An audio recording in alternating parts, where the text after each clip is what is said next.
इसको हमारा समाज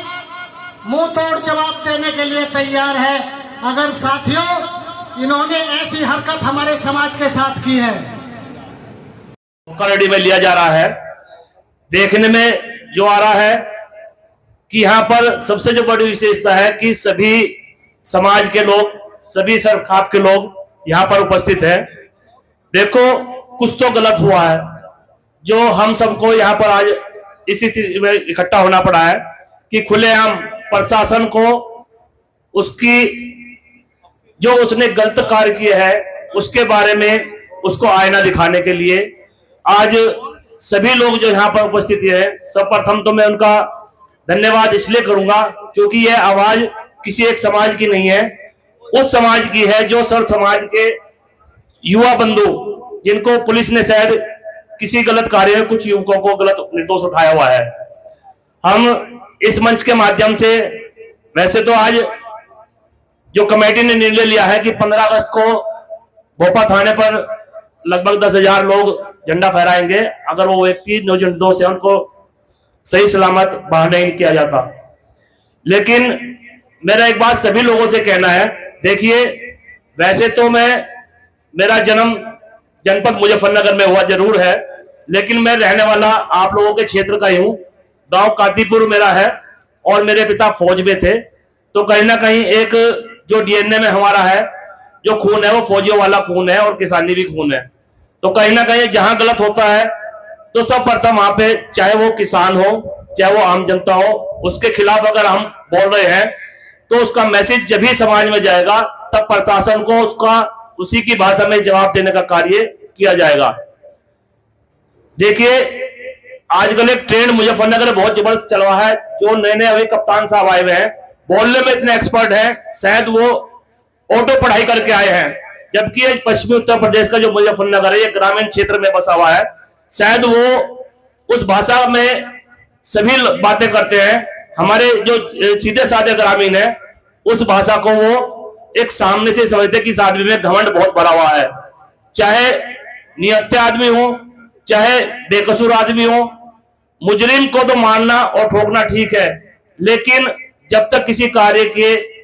जो बच्चों ने किया है वो गलत है सही किया है उसकी जांच ना हो जाए, शायद इतनी जल्दबाजी इन बच्चों पर जो मुकदमा लगाया है और जल्दबाजी का परिणाम यह है कि उसमें कुछ युवा बच्चे ऐसे फंस गए हैं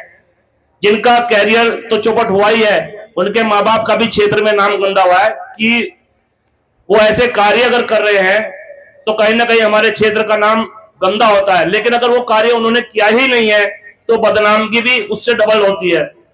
तो जो निर्णय यहाँ पे आज कमेटी द्वारा लिया जा रहा है तो कहीं ना कहीं वो आप सबको लोग इतना अच्छा और इतना साथ और इतना मजबूत तभी रहेगा जब 10,000 नहीं कम से कम 50,000 लोग जो क्षेत्र के हैं भोपा थाने पे ही घेराव करें, क्योंकि 10,000 की संख्या मुझे नहीं लगता कि 10,000 आदमी हम इकट्ठा वहां पे करेंगे और ना ही आने की हिम्मत करेंगे, क्योंकि शासन प्रशासन से शायद कुछ लोग डरते हैं, लेकिन ये कार्य ऐसा इसमें डरने की आवश्यकता नहीं है। इसमें 10,000 नहीं अगर 50,000 की भी जरूरत पड़ेगी तो क्षेत्र के सभी भाइयों को हम सब साथ मिलकर आगे बढ़कर पूरे जोर शोर से उन निर्दोषों का बचाने का कार्य करेंगे जिसमें वो लोग फंसे हुए हैं। एक ट्रेंड में बता रहा था आपको जो कप्तान साहब ने चलाया हुआ है कि कोई भी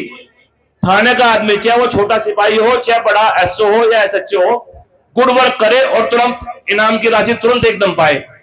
तो मेरा सोचने का विषय यह है कि आदमी इतने बड़े बड़े काम करता है, इनाम पाने में उसको सदियां बीत जाती है। ऐसा कौन सा कार्य, ऐसा कौन सा पैसा गवर्नमेंट से या सरकारी विभाग से आता है जो तुरंत एकदम कैश कार्य करने के बाद दिया जाता है? उस पैसे के लालच में, इनाम के लालच में हो सकता है किसी पुलिस अधिकारी से या किसी जवान से कोई गलत कार्य हो जाए और उसका निशाना वो लोग बने जो शायद वो कार्य ना करते हो। तो मेरा आप सब लोगों के माध्यम से यही कहना है, सभी पत्रकार बंधु भी आज इस कवर को करने, देखो आपके जनपद से और क्षेत्र के ग्रामीण से सभी लोग यही उपस्थित हैं, वो भी इसी प्रयास में है कि क्षेत्र में जो घटना घटी है इसका सही खुलासा हो। देखो झंडा तो जरूर फहराया जाएगा, लेकिन हम चाहते हैं अगर पुलिस प्रशासन ने काम गलत किया है और इतने मंत्रियों के विधायकों की इसमें सिफारिशें भी गई है और उसके बावजूद भी अगर ये कार्य ऐसे ही रहा तो ये लानत हम सबके ऊपर, हमारे परिवारों के ऊपर है, क्योंकि जनता वो चीज है, सही को सही कहती है और गलत को गलत कहती है, जिसका परिणाम आप देखते हैं। जो इतनी भीड़ यहाँ पर है, ये सच इतना हल्का जरूर हो सकता है कि यहाँ पर भीड़ कम है, लेकिन इतना कमजोर नहीं है कि वो उसको झूठ को हरा नहीं सकता। इतनी भीड़ भी अगर आज अभी भी थाने पर जाए तो ऐसी कोई ताकत नहीं है कि अभी भी कोई बड़ा अधिकारी आके इस कार्यक्रम को संज्ञान में ले और उन बच्चों के प्रति जो सही जांच करके जो निर्दोष है उनको सजा देने से हम बिल्कुल मना नहीं कर रहे हैं। जो निर्दोष है उन पर कार्रवाई सख्त से सख्त हो, चाहे उसमें कोई भी हो, चाहे उसमें परिवार का कहीं भी किसी भी राजनीतिक पार्टी से संबंध रखता हो। सभी ने कहा जो निर्दोष है भाई उन्हें तो छोड़ दियो,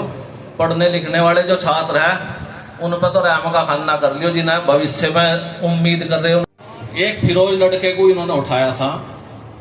उसके उठाने के बाद